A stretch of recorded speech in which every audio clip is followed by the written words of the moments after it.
Hello student, मैं Dinesh Dahiya physics के इस ऑनलाइन एजुकेशन चैनल में आप सभी बच्चों का स्वागत करता हूं। स्टूडेंट, हम कल नेत्र के बारे में पढ़ रहे थे और नेत्र से संबंधित उसकी संरचना है वो हमने स्टडी कर ली थी। उसके बाद हम नेत्र में दोष पढ़ रहे थे, तो उसी सीक्वेंस में आगे बढ़ेंगे। आज का हमारा टॉपिक है नेत्र में दोष। तो नेत्र में दोष हमने दो पिछले वीडियो में स्टडी कर लिए थे। पहला निकट दृष्टि दोष। देखिए, निकट दृष्टि दोष, थोड़ा सा इसके बारे में बता देता हूँ। निकट दृष्टि दोष में निकट की वस्तुएं साफ दिखाई देती हैं, जबकि दूर की वस्तुएं क्या दिखाई देती है? धुंधली दिखाई देती हैं। इस दोष का कारण क्या होता है? इस दोष में नेत्र लेंस की फोकस दूरी है वो क्या हो जाती है? कम हो जाती है। और इसका समाधान होता है कि इसके लिए कौन से लेंस का प्रयोग किया जाता है? अवतल लेंस का प्रयोग किया जाता है। अब सेकंड हमने देखा था दूर दृष्टि दोष। दूर दृष्टि दोष, देखिए, दूर की वस्तुएं साफ दिखाई देंगी और पास की वस्तुएं क्या दिखाई देंगी? आपको धुंधली दिखाई देंगी। कारण होता है इसमें कि जो आपका लेंस नेत्र लेंस होता है उसकी फोकस दूरी क्या हो जाती है? बढ़ जाती है, जिसकी वजह से उत्पन्न होता है। इस दोष को दूर करने के लिए आपको कौन से लेंस का प्रयोग करना पड़ेगा? उत्तल लेंस का प्रयोग करना पड़ेगा। ये दो प्रकार के दोष हमने देख लिए थे। अब स्टूडेंट तीसरा दोष है अबिंदुकता।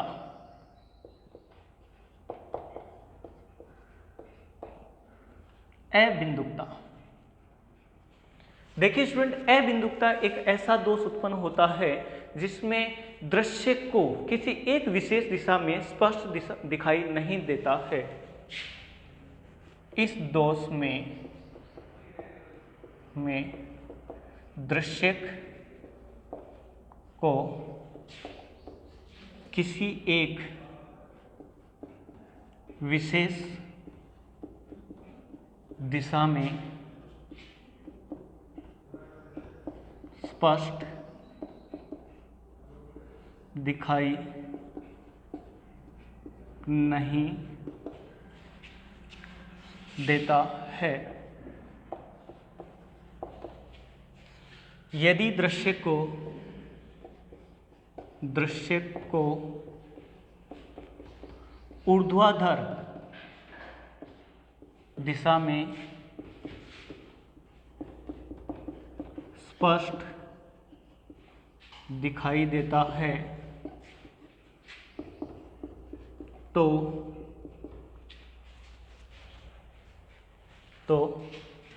क्षैतिज दिशा में धुंधला दिखाई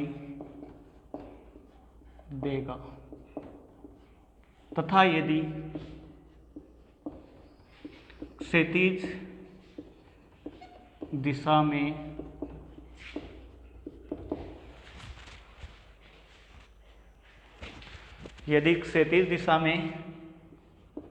स्पष्ट दिखाई देता है तो ऊर्ध्वाधर दिशा में धुंधला दिखाई देगा। मतलब नेत्र में इस प्रकार का एक दोष उत्पन्न हो जाता है कि किसी एक ही दिशा में क्या होगा? दृश्य को स्पष्ट दिखाई देगा, दूसरी दिशा में क्या हो जाएगा? उसे धुंधला दिखाई देने लगेगा। यहाँ बता रखा है कि ऊर्ध्वाधर में स्पष्ट दिखाई देता है तो क्षैतिज में धुंधला दिखाई देने लगेगा, और यदि क्षैतिज में स्पष्ट दिखाई देता है तो क्या दिखाई देगा? ऊर्ध्वाधर में धुंधला दिखाई देने लगेगा। कारण क्या होता है इस दोष का?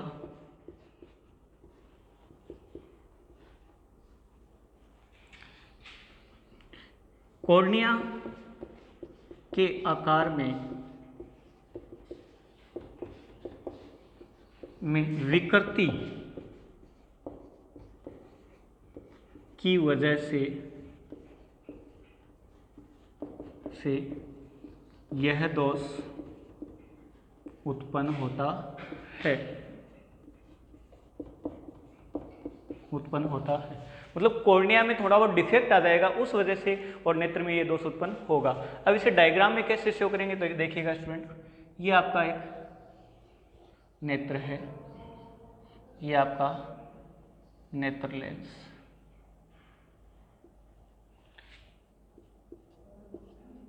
नेत्र लेंस, सॉरी, ये नेत्र लेंस है। इसके सामने मान लो ये इस आकार की वस्तु है, आपके सामने ऐसी वस्तु रखी हुई है। अब अगर इसे नेत्र देखेगा तो उसे या तो क्षैतिज में सही दिखाई देगा, देखिए इसमें क्षैतिज और ऊर्ध्वाधर दोनों लाइनें हैं, तो या तो उसे क्षैतिज में बिल्कुल सही दिखाई देगा स्पष्ट, या ऊर्ध्वाधर में एक दिशा में उसको धुंधला दिखाई देगा। उसकी वजह से जो यहाँ प्रतिबिंब बनेगा, यहाँ आपके रेटिना पे बनेगा प्रतिबिंब, रेटिना पे ही, पर बनेगा कैसे, मान लो ये थोड़ा गोलाकार बन जाएगा। क्षैतिज रेखाएं इसमें बिल्कुल सही दिखाई दे रही हैं, पर ऊर्ध्वाधर रेखाएं इस प्रकार से दिखाई देने लगेंगी। मतलब ये क्या है, नेत्र में अबिंदुकता दोष है, नेत्र में अबिंदुकता दोष। इनसे आपको किरणें निकलती हुई दिखाने की जरूरत नहीं है, बस आपको बताना है कि ये इस वजह से अगर ये दोष होगा तो वस्तु अगर ऐसी होगी तो उसे ऐसी दिखाई देगी, या तो क्षैतिज रेखाएं हैं वो आपकी सही दिखाई नहीं देगी, या ऊर्ध्वाधर सही दिखाई नहीं देगी। निवारण, इधर निवारण बता देते हैं इसका, निवारण, इस दोष के निवारण के लिए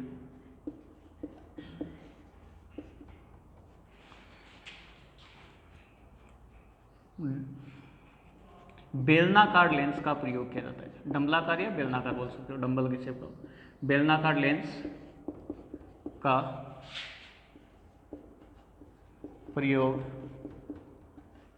किया जाता है।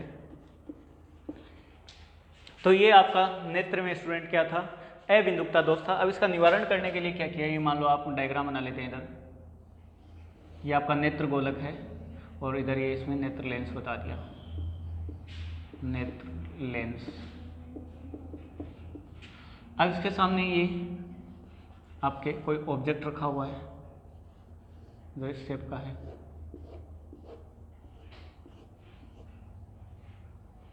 अब यहां और आप बेलनाकार लेंस रख देंगे स्टूडेंट,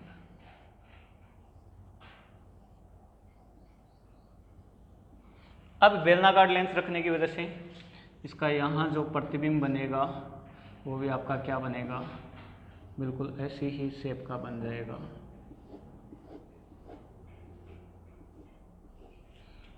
तो ये कैसा लेंस हो गया, बेलनाकार लेंस। तो ये इधर लिख देंगे अबिंदुकता का निवारण। तो स्टूडेंट ये आपके नेत्र में दोष था जिसको क्या हम अबिंदुकता बोलेंगे, उसका आपको देख लिया होगा। अब आगे नेक्स्ट दोष देखते हैं। ओके स्टूडेंट, नेक्स्ट जो अपना दोष है वो है जरा दृष्टि दोष। नेत्र में यह दोष उम्र बढ़ने की वजह से होता है, क्योंकि उम्र बढ़ने के साथ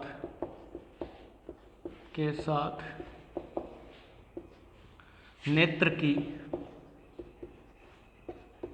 सिलियरी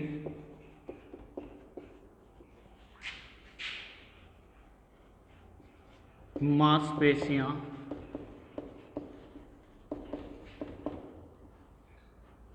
कमजोर हो जाती हैं,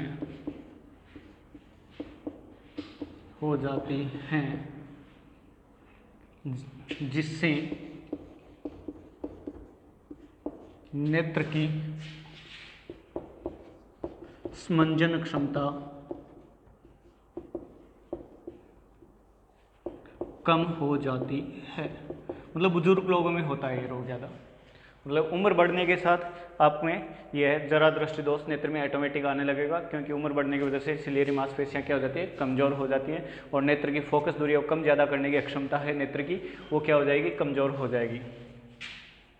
इस दोष को दूर करने के लिए द्विफोक्षित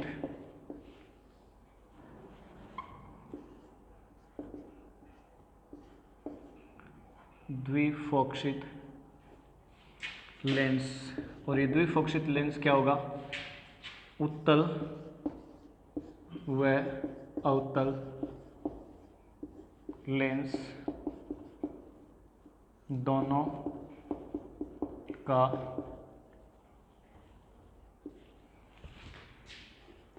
एक साथ प्रयोग किया जाता है। देखिए बुजुर्ग लोगों के आप उनके स्पेक्स देखोगे, उनके चश्मे देखोगे, तो उसमें दो प्रकार के लेंस आपको दिखाई देते हैं काफ़ी बुजुर्ग लोगों में। कुछ के जरूरी नहीं है कि सभी बुजुर्ग लोगों में ये दोष आ जाए नेत्र में, पर बहुत लगभग 80% केस में ये दोष आ ही जाता है, तो उनमें द्विफोक्षित लेंस का प्रयोग किया जाएगा। जबकि बच्चे रहेंगे तो बच्चों में देखना एक ही प्रकार का, या तो उत्तल लेंस या अवतल लेंस होता है, उसी का प्रयोग किया जाता है, पर बुजुर्ग लोगों में ऐसा किया जाता है। तो कुल मिला के ये हम लोगों ने नेत्र में दोष पढ़ लिए थे, कैसे उनका निवारण होता है, क्या उनका कारण होता है, सब देख लिया था। तो अब हम देखेंगे next topic. Okay student, next अपना टॉपिक है लेंस की क्षमता। किसी लेंस के द्वारा प्रकाशीय किरणों को उनके पथ से मोड़ने की क्षमता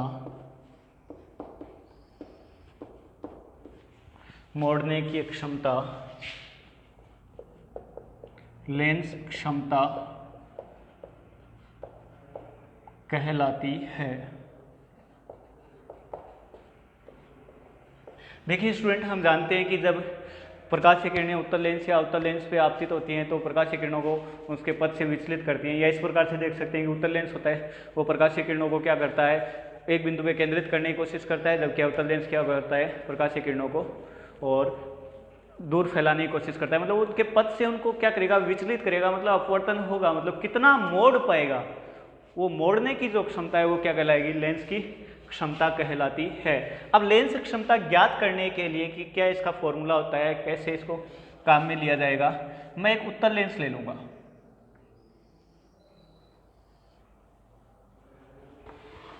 थोड़ा बड़ा ले लेते हैं, डायग्राम नीट एंड क्लीन दिखाई देगा आपको। ये एक उत्तल लेंस है और ये इसका मुख्य अक्ष,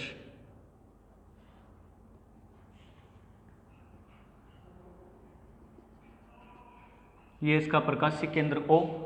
अब इस पे और इसके मुख्य अक्ष से ऊपर एक समांतर आप प्रकाशीय किरण आपतित करवाते हैं, और ये ऊंचाई आप इसको मान लीजिए स्मॉल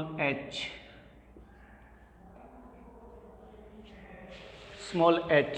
अब ये समांतर आपतित होने वाली प्रकाशीय किरण कहाँ से गुजरेगी, आप सबको पता है फोकस बिंदु से, ये F से गुजर जाएगी, फोकस बिंदु से गुजरेगी। अब देखिए इसने कितना मोड़ दिया, इसने इस प्रकाशीय किरण को अपने पथ से डेल्टा कोण पे मोड़ दिया है।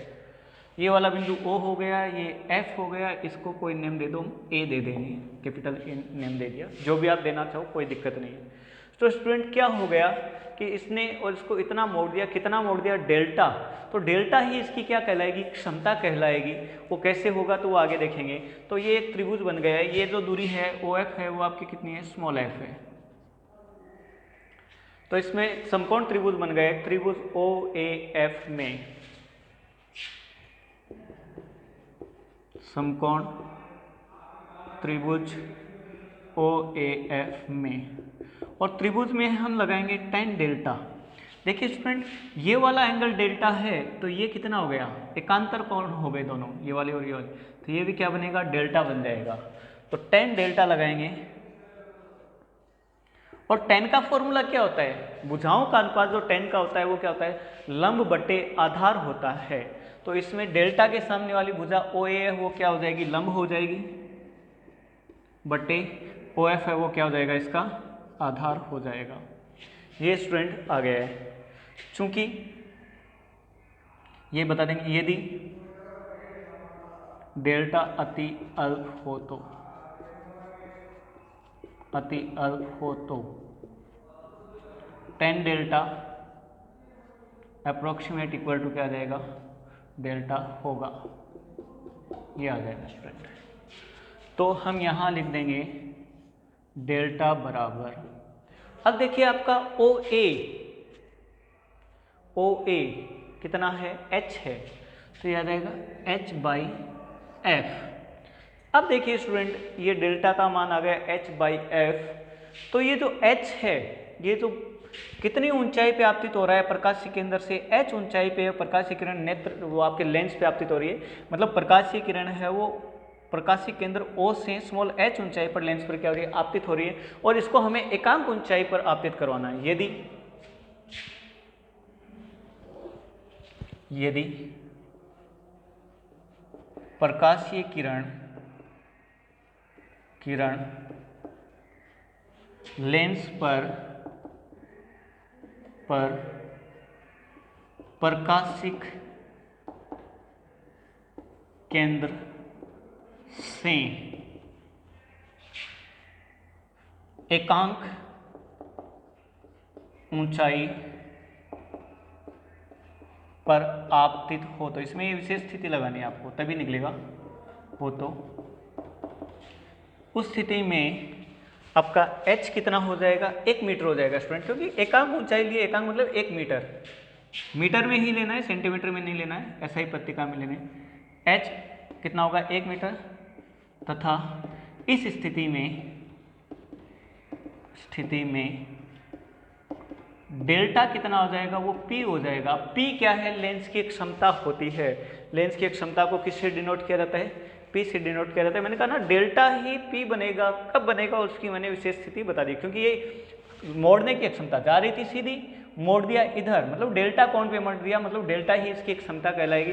पर वो क्या हो क्या जाएगा, कब होगा, जब h बराबर 1 मीटर हो तो यहाँ अब इस इक्वेशन, उस स्थिति को इस इक्वेशन में अगर हम यूज करें तो डेल्टा का मान क्या हो जाएगा, P हो जाएगा, और h की जगह 1 हो गया 1/f, और f क्या है, लेंस की फोकस दूरी है। क्या होती है, फोकस दूरी, अर्थात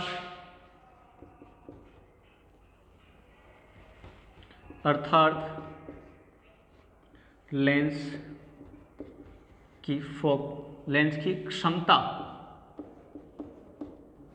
उसकी फोकस दूरी के व्युत्क्रम के तुल्य होगी। व्युत्क्रम की तुल्य आ जाएगी P = 1/f। तो अब स्टूडेंट इसका मात्रक देखेंगे, मात्रक देखिए, लेंस की जो क्षमता होती, लेंस की जो फोकस दूरी होती है उसका मात्रक होता है मीटर, और यहाँ 1/मीटर आएगा तो इसका मात्रक क्या हो जाएगा, P का, इसका मात्रक होता है मीटर इनवर्स, और मीटर इनवर्स को क्या कहा जाता है, या डायप्टर। स्टूडेंट डायप्टर ही आपका नेत्र चिकित्सक है, आपको जो नेत्र में जो दोष आते हैं उनके संशोधन के लिए, और जो आपको लेंस देते हैं उसको मान जो क्षमता में देते हैं वो 1 डायप्टर का, 2 डायप्टर का, 1.5 का, ऐसे आपको बताया जाता है। तो वो सब इसमें होता है, तो ध्यान रखना, डायप्टर कैपिटल D से लिखा गया, ये इसका मात्रक हो गया है। अब इसमें इंपॉर्टेंट क्या है, उत्तल लेंस की फोकस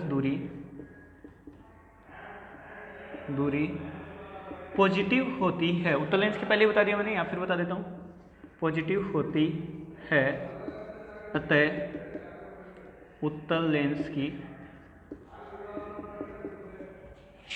क्षमता भी पॉजिटिव होगी। मतलब इम्पोर्टेंट क्यों है ये? इसलिए इम्पोर्टेंट है कि आपको जो चश्मे बताए जाते हैं, आपके चश्मे का जो लेंस होता है उसमें बताया जाता है कि प्लस में है या माइनस में। अगर प्लस में है तो वहाँ पे कौन सा लेंस यूज कर रखा है? उत्तल लेंस यूज कर रखा है। और इसका मतलब आपके नेत्र में दोष कौन सा आ गया? फिर दूरदृष्टि दोष होगा, क्योंकि दूरदृष्टि दोष को दूर करने के लिए क्या यूज में लिया जाता है? आपका उत्तल लेंस काम में लिया जाता है। अवतल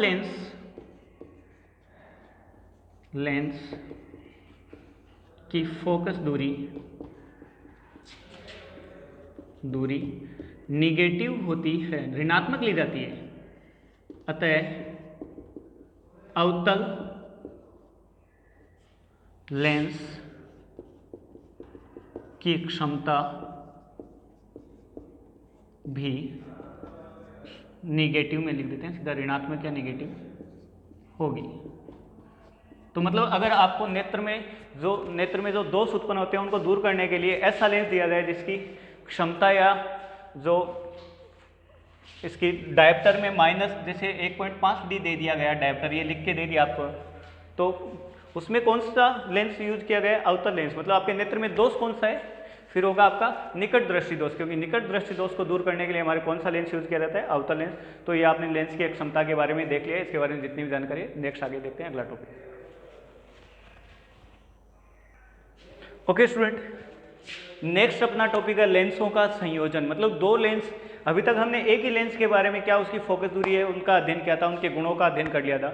अब अगर दो लेंस अगर आपके एक दूसरे के पास में रख दिए जाएं तो उस स्थिति में क्या होगा, कैसे फोकस दूरी बदलेगी उनकी, कैसे उनकी आवर्धन क्षमता बदलेगी, वो सब देखेंगे। पर इसमें इंपॉर्टेंट बात यह है कि लेंस क्या होने चाहिए? एक दूसरे के संपर्क में होने चाहिए। क्या होने चाहिए? एक दूसरे के संपर्क में होने चाहिए। और दो उत्तल लेंस लेकर हम इस सब का क्या करेंगे? अध्ययन करेंगे। तो संपर्क में रखे दो लेंस ले लेता हूं स्टूडेंट यहाँ पे। ये पहला उत्तल लेंस,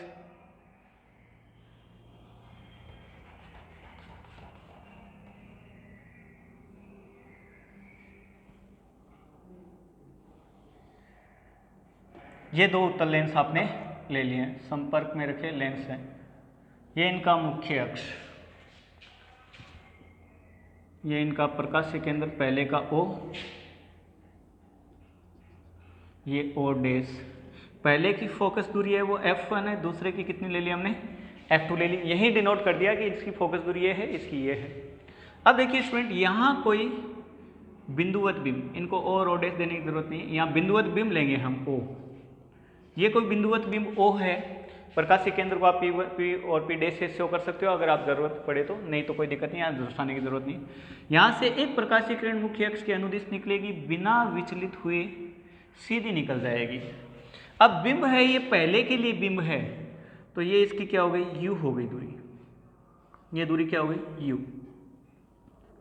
ओके स्टूडेंट, अब देखें यहाँ पे ये प्रकाशीय किरण एक इसमें से ऐसे निकली, यहाँ क्या होगा? उसका अपवर्तन होगा।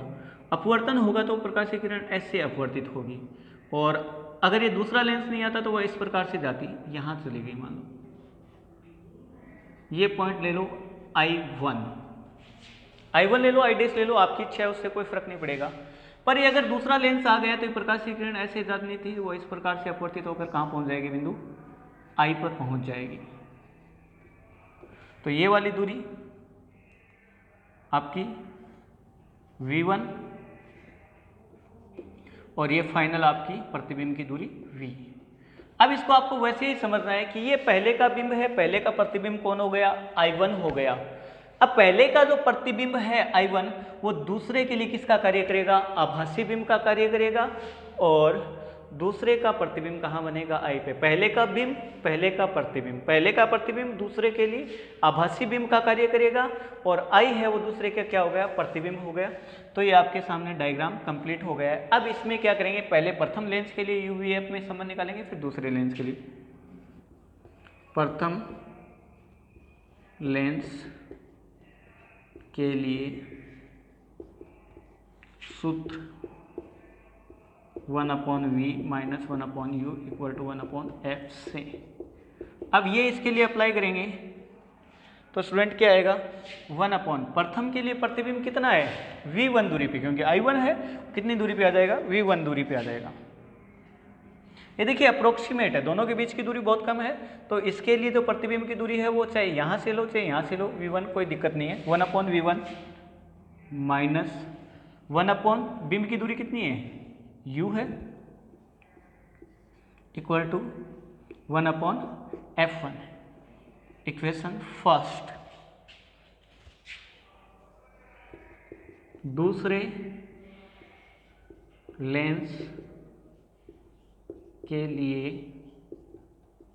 सूत्र 1/v minus 1/u equal to 1/f से। अब इसके लिए अप्लाई करेंगे तो पहले 1/v, v किसकी दूरी है प्रतिबिंब की दूरी, और दूसरे लेंस के लिए v है तो 1/v माइनस u की दूरी, ये दूसरे पहले का जो प्रतिबिंब है वो दूसरे के लिए आभासी बिंदु का कार्य करेगा, तो u की दूरी यहाँ कितनी हो जाएगी v1 इक्वल टू 1 अब क्या आ जाएगा 1/f2 समीकरण 2। और अब स्टूडेंट क्या करेंगे, समीकरण 1 व 2 को क्या कर देंगे, जोड़ देंगे। समीकरण 1 व समीकरण 2 को जोड़ने पर जोड़ देंगे इनको। तो जोड़ने का तरीका आपका पता है, LHS में समीकरण का LHS जुड़ेगा, RHS में क्या जुड़ेगा RHS। तो पहले का LHS लिख देते हैं 1/v1 माइनस 1/u। पहले का LHS आ गया, दूसरे का LHS क्या है 1/v प्लस का 1/v माइनस का 1/v1 इक्वल टू, अब दोनों का RHS जोड़ देंगे, इधर 1/f1 है इधर 1/f2 है, 1/f1 प्लस 1/f2।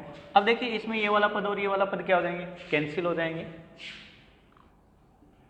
इसे लिख सकता हूँ पहले 1/v minus 1/u equal to क्या जाएगा 1/f1 प्लस 1/f2। अब देखिए स्टूडेंट 1/v माइनस 1/u मतलब ये आपका प्रतिबिंब था, ये अंतिम प्रतिबिंब, बीच में क्या हुआ हमें इससे मतलब नहीं है, तो दोनों के संयोजन की कुल फोकस दूरी के इक्वल आ जाएगा। यदि लेंसों के संयोजन की कुल फोकस दूरी ft हो तो f टोटल, ft का मतलब क्या हो गया, f टोटल ले लिया गया है, तो यहां क्या आएगा, यहां आएगा, इसको इक्वेशन दे देंगे 3, तो यहाँ जाएगा 1/v minus 1/u equal to क्या जाएगा 1/f टोटल आ जाएगा समीकरण 4।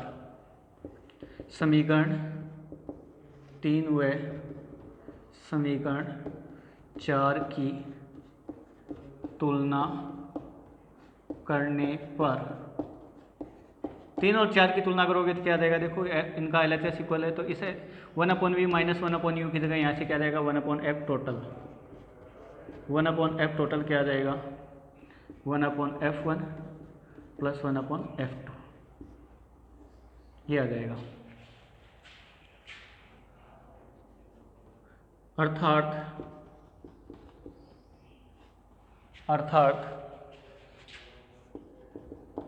संयोजन संपर्क दे देंगे, संपर्क में रखे लेंसों की तुल्य फोकस दूरी, कुल या तुल्य दूरी, तुल्य फोकस दूरी का व्युत्क्रम सभी लेंसों की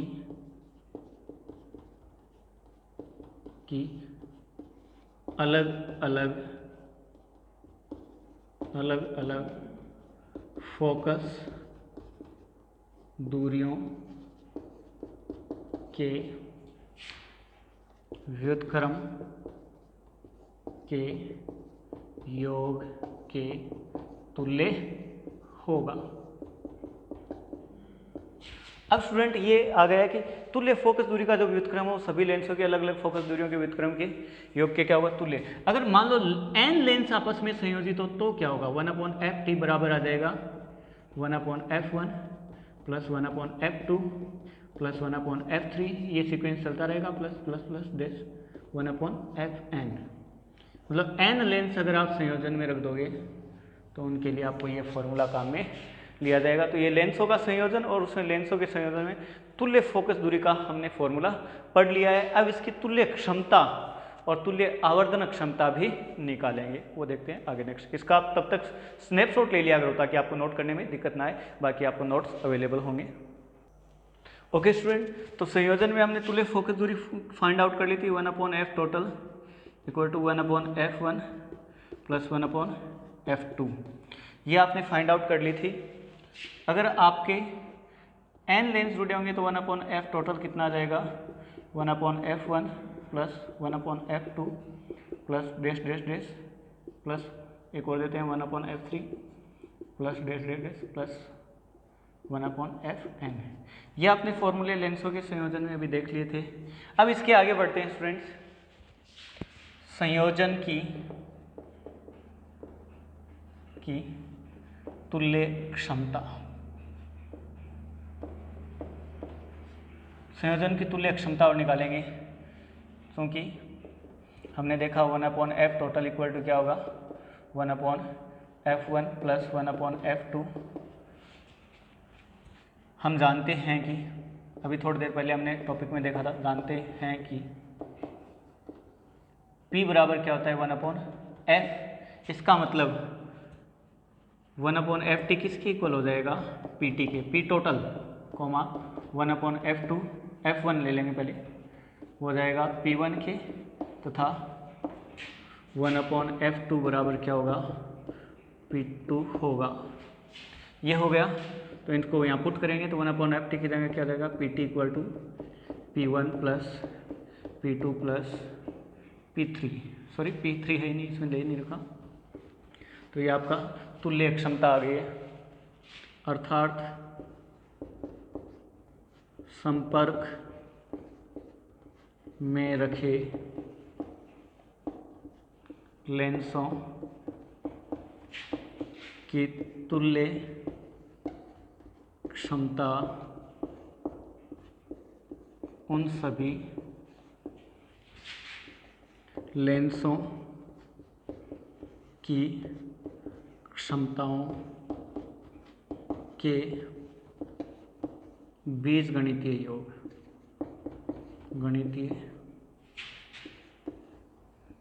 योग के तुल्य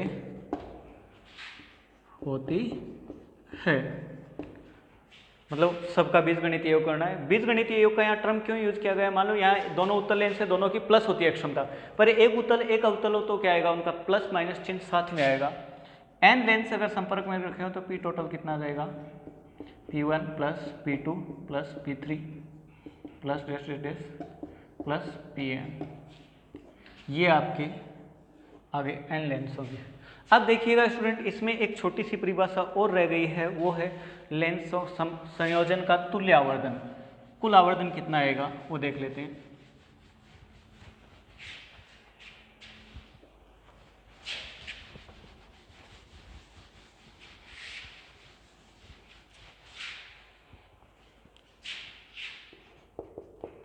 संयोजन का तुल्य आवर्धन,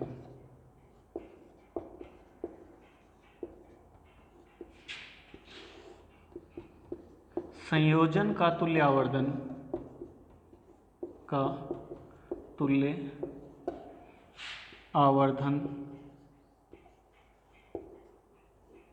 संपर्क में रखे लेंसों के आवर्धनों के गुणनफल के तुल्य होगा। मतलब सभी जो लेंस आपके संयोजन में रखे हैं उनके आवर्धन के गुणनफल के तुल्य हो जाएगा। सिंपल सी परिभाषा है, इसका डेरिवेशन आपको नहीं देखना है। तो m टोटल कितना हो जाएगा, हो जाएगा m1 into m2 into m3 into m4 dash dash into mn। जितने भी लेंस रखे हैं उनका गुणनफल कर दो, उनके आवर्धनों का तुल्य आवर्धन आपका आ जाएगा।